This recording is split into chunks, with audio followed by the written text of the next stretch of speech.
Tu veux bâtir des cités idéales, détruis d'abord les monts. En fait là tu vois c'est le camping qui a été mis à disposition pour les anarchistes.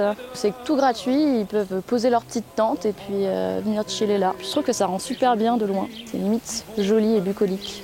Mais nous on peut pas y aller parce qu'on n'est pas trop les bienvenus avec la caméra. Du coup on les filme de loin, en plan large. Contre l'autorité, contre l'État, le patriarcat ou le capitalisme, pendant plusieurs jours, des milliers d'anarchistes venus d'un peu partout viennent célébrer les 151 ans de ce courant philosophique et politique. Ils se réunissent ici, en Suisse, un pays qu'on associe plus au milieu bancaire et libéral qu'à la pensée révolutionnaire anti-autoritaire. À nouveau, on s'est demandé pourquoi et comment on devient anarchiste aujourd'hui et est-ce qu'on ne devrait pas toutes et tous devenir anarchistes ? On est à Saint-Imier, ville horlogère de plus de 5000 âmes. Si les anarchistes anti-autoritaires et libertaires d'aujourd'hui se réunissent ici dans le Jura bernois, ce n'est pas un hasard, Saint-Imier c'est le berceau de l'anarchisme. La raison, un congrès historique s'est tenu ici en 1872, c'est la première internationale anti-autoritaire. À l'époque, on compte énormément d'ouvriers dans la région. Le révolutionnaire russe Bakounine, grand rival de Marx, va venir s'exiler dans le coin et exposer ses thèses anarchistes aux ouvriers de la Fédération jurassienne. On y va ?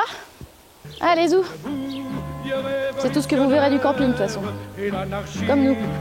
Va triompher, debout, debout, vieux révolutionnaire. Et l'anarchie, enfin, va triompher. Il y a du monde, on est content, une grosse affluence. Dans l'ensemble, ça se passe très très bien, hein, dans le respect et tout. Donc, Content quoi. c'est chouette. Bah, grave, super content. En immersion dans les déchets. Ça marche, on se retrouve au Paloc, ça tout de suite. C'est quand même un gros pôle de l'organisation. C'est notre image déjà, et puis c'est nos convictions politiques aussi. On est écolo, pour la plupart décroissants, etc. Donc le but du jeu, c'est aussi de montrer qu'on peut faire beaucoup moins de poubelles et qu'on peut les trier le mieux possible. Ok, je te laisse travailler un peu. Non, il n'y a pas de souci.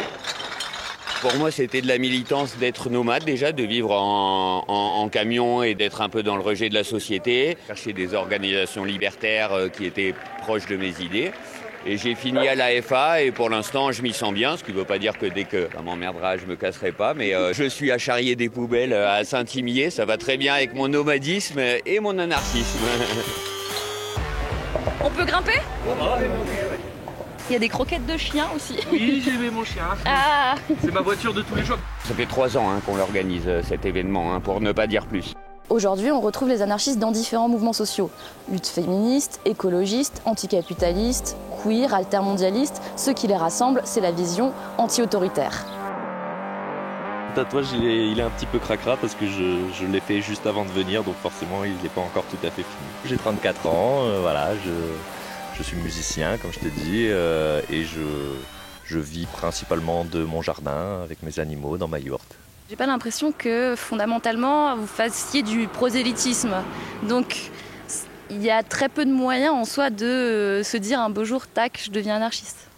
Effectivement, on fait très très peu de prosélytisme, voire pas du tout, et voilà, on n'est pas des partis politiques, on cherche pas à recruter des membres absolument ou quoi que ce soit. Certes, c'est une théorie politique, mais c'est pas une doctrine figée dans le marbre qui n'évolue pas ou quoi que ce soit. Les anarchistes d'hier étaient productivistes, ceux d'aujourd'hui ont plutôt tendance à être décroissants parce qu'on s'adapte aussi au monde dans lequel on vit et aux mœurs et aux choses qui évoluent. Et c'est quoi, au-delà des poubelles, le but d'un tel événement ? Ça permet de se retrouver, déjà parce que c'est chouette de se retrouver, le vivre ensemble c'est très important. Des échanges de pratiques aussi, ça fait parler de l'anarchisme, ça développe l'anarchisme. On manie les armes les plus dangereuses au monde, c'est-à-dire les livres, la connaissance, on fait en sorte qu'on s'éduque, qu'on s'auto-éduque les uns les autres et qu'on s'émancipe par l'éducation. Vous êtes sur le stand du groupe Pierre Kropotkin de la Fédération anarchiste. Et je pense que la lecture de La mémoire des vaincus de Michel Dragon, ça ne peut pas laisser indifférent. Je te l'offre. Oh bah c'est gentil, merci beaucoup. C'est une histoire d'amour. Et tu révises un siècle d'histoire sans qu'il y ait d'erreur et tu sais tout sur l'anarchie. Pourquoi c'était important pour vous d'être là aujourd'hui ? Tu n'es pas sans savoir que 9 personnes sur 10 pensent que l'anarchie c'est le bordel, etc. La violence, le désordre. Et que nous, on pense, comme Élisée Reclus, que c'est la plus haute expression de l'ordre. Comment on devient anarchiste ? Sans le faire exprès. Je suis de la classe ouvrière, mes parents étaient tous les deux ouvriers. Les gens travaillent et leur travail ne leur permet pas de vivre décemment. C'était une famille nombreuse, 8 enfants. Donc il y avait une injustice quelque part que j'ai sentie très vite étant enfant. et qu'arrivé à un moment, il faut comprendre d'où elle vient cette injustice. Quand j'ai commencé à m'intéresser à la lecture et à lire ce que les propositions politiques des marxistes, de tout le monde, des anarchistes notamment, je me dis mais c'est ça, mais c'est bien sûr que c'est ça. L'origine de l'anarchisme remonte au XIXe siècle avec des penseurs comme Proudhon ou Bakounine. Proudhon n'existe dans la conscience collective que pour avoir affirmé « la propriété, c'est le vol ». À travers l'histoire et un peu partout dans le monde, l'anarchisme a influencé de nombreux mouvements sociaux et luttes politiques. La Révolution espagnole, la CNT, alliée à la FAI, Fédération anarchiste ibérique, c'est une société anarchiste pratiquement autonome, au moins dans 2 provinces, la Catalogne et l'Aragon. Mai 68, les zapatistes au Mexique, ou encore Occupy Wall Street. Si tu veux en savoir plus sur l'histoire de l'anarchisme, je te mets des liens dans la bio. Ça parle allemand, français, espagnol, anglais, les gens ils viennent vraiment de partout. C'est impressionnant. Est-ce que tu peux nous dire pourquoi tu as préféré être masqué ? Parce qu'il y a une culture de l'anonymisation et que vu que c'est un événement politique, c'est quand même assez chouette, au vu des circonstances actuelles en France, de s'anonymiser aussi et de se protéger et de protéger les autres. Comment on devient anarchiste, anti-autoritariste, libertaire aujourd'hui ? C'est les circonstances qui nous poussent à l'être, même si moi, personnellement, je ne suis pas anarchiste. Et quoi ?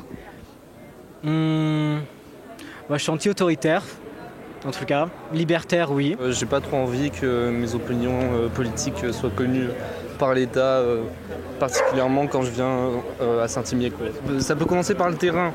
Par exemple, à la fac, il y a des occupations, il y a des trucs qui se passent en général, et parfois il y a un rejet du syndicalisme ou un rejet de plein de façons de militer qui ne nous convient pas.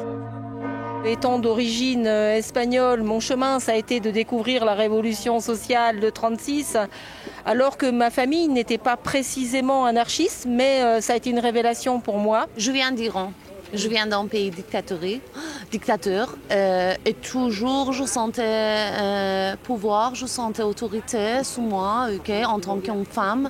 Il y avait patriarcat, il y avait autorité d'État, autorité de père, de frère. Voilà, j'ai un petit peu étudié sur certaines idéologies comme communisme, marxiste, tout ça. Et je n'aimais pas du tout parce que dans ce cas-là, il y avait toujours autorité, il y avait toujours hiérarchie et tout ça, que c'était inacceptable. Et j'ai compris que voilà, peut-être que depuis que je suis née, j'étais anarchiste comme tout le monde. Ça, je crois vraiment que tout le monde sont anarchistes, mais peut-être qu'ils ne savent pas. Quand on va dans les événements, il y a toujours quelqu'un pour lever la main, parce que le public est divers, pour dire alors... Ça a fonctionné comment cet événement ? Qu'est-ce qui se passe ? Ouais, non, merci, ça va. Stop. Vous nous dérangez, camarades. C'est pas des camarades. C'est quoi votre action ? Nous sommes des personnes anti-autoritaires, si vous pouviez cesser d'être autoritaire, ça nous arrangerait, s'il vous plaît. Bon, c'est une action autoritaire, je la désapprouve et je l'aurais dit. Oui, bien sûr, ils se sont imposés à nous, là. Dit. S'il dit, voilà, moi je voudrais demander la parole, il aura la parole quand c'est son tour et il nous dira ce qu'il a à nous dire. Déjà là, il veut pas parler, il veut faire une action directe dont on ne connaît pas la cause. On serait intéressé à la connaître et à en débattre. Quand on définit un peu l'action directe, c'est pas ça de venir déranger les gens parce qu'on est contre, parce que ceci, parce que cela. L'action directe, dans le cadre de l'anarchisme, c'est de prendre un peu son destin en main. Mais pardon, je ne suis pas d'accord avec toi parce que pour action directe, on ne lève pas les mains, tu vois. On attaque au symbole capitalisme. Je trouve que les médias sont trop attaqués actuellement. Moi, je ne suis pas pour un monde où le seul journal qui existe, c'est le Monde libertaire. La popularité de la pensée anarchiste est souvent liée à des périodes de contestation sociale et des crises politiques et économiques. Mais ce qui est sûr, c'est que l'anarchisme a modelé, inspiré, impacté l'histoire contemporaine et continuera d'exister à travers les mouvements et personnes qui s'y intéressent. Et est-ce que tu penses qu'on devrait toutes et tous devenir anarchistes ? Il faudrait que l'anarchisme soit généralisé partout. Je ne pense pas que ça va arriver parce que nous ne sommes que des humains. Je pense que ça y arriverait si on ne pourrit pas notre planète et qu'on a peut-être quelques centaines d'années. Même si je ne pense pas que je le verrai de mon vivant. on travaille à essayer d'améliorer un peu ça et autant qu'on peut. Dans la société de mes rêves, une société anarchiste, je souhaite y compris qu'il y ait des personnes qui disent non mais attends, moi je ne suis pas anarchiste. Je m'en fiche pas mal qu'on soit toutes et toutes anarchistes. Je pense que c'est important qu'on ait des pratiques le plus libertaires possible. Après qu'on le soit sur l'étiquette, ça m'est complètement égal. Et après, est-ce que tu me dis, est-ce qu'on est tous plus ou moins anarchistes? Oui, à différents degrés. De toute façon, quand tu sors avec des potes, vous élisez pas un chef pour savoir dans quel bar vous allez. Vous en discutez entre vous jusqu'à arriver à un consensus. C'est notre façon politique de fonctionner. Des gens perchés, utopistes, un peu romantiques, ou des vrais révolutionnaires qui ont tout compris au monde, qu'est-ce que tu penses de ce courant de pensée? C'est le premier bulletin de la première internationale, 15 février 1872. C'est un peu bête comme question, mais est-ce qu'on peut être heureux et anarchiste? Le bonheur, je sais pas ce que c'est. Parce que tant que tout le monde ne sera pas heureuse sur cette planète, je ne le serai pas. Les utopies d'hier, c'est les réalités de demain. Forcément, ce qu'on imagine comme un monde meilleur, c'est forcément complètement aberrant aujourd'hui, mais c'est pas pour ça qu'il faut pas aller vers ça. Est-ce que tu penses que les anarchistes ont encore un impact aujourd'hui? Si ce reportage t'a plu, n'hésite pas à partager, liker et commenter. Ce serait quoi pour toi le meilleur futur qui puisse être? Si c'est moi qui réponds, mon utopie, elle ne conviendra pas à mon voisin, à toi, à lui, etc. Donc je pense que ce sera quelque chose d'inattendu, de surprenant et de toute façon différent de ce que je peux imaginer dans mes rêves les plus doux. Et tant mieux, quelque part. J'ai pas envie d'être fixé dans quelque chose, je veux que ça soit comme ça ou comme ça. Non, on essaye, on expérimente, il y a des choses qui fonctionnent, des choses qui fonctionnent pas. Il y a quelques années, je t'aurais dit que j'étais très individualiste. Aujourd'hui, je vais être plus communiste libertaire. Et puis ça évolue. Et puis c'est bien que ça évolue et que ça change. Il n'y a pas de société idéale. L'anarchie, c'est une direction, c'est pas un but à atteindre. C'est un beau mot pour... Putain, je vais pas y arriver. Un bon mot pour la fin. Un bon mot pour la fin. Oh la vache, c'était dur. On va couper. L'heure est venue, il faut nous révolter, que le sang coule et rougisse la terre, mais que ce soit pour notre liberté, c'est reculer que d'être stationnaire, on le devient de trop philosopher, debout, vieux révolutionnaire, et l'anarchie enfin va triompher, debout, vieux révolutionnaire, et l'anarchie enfin va triompher.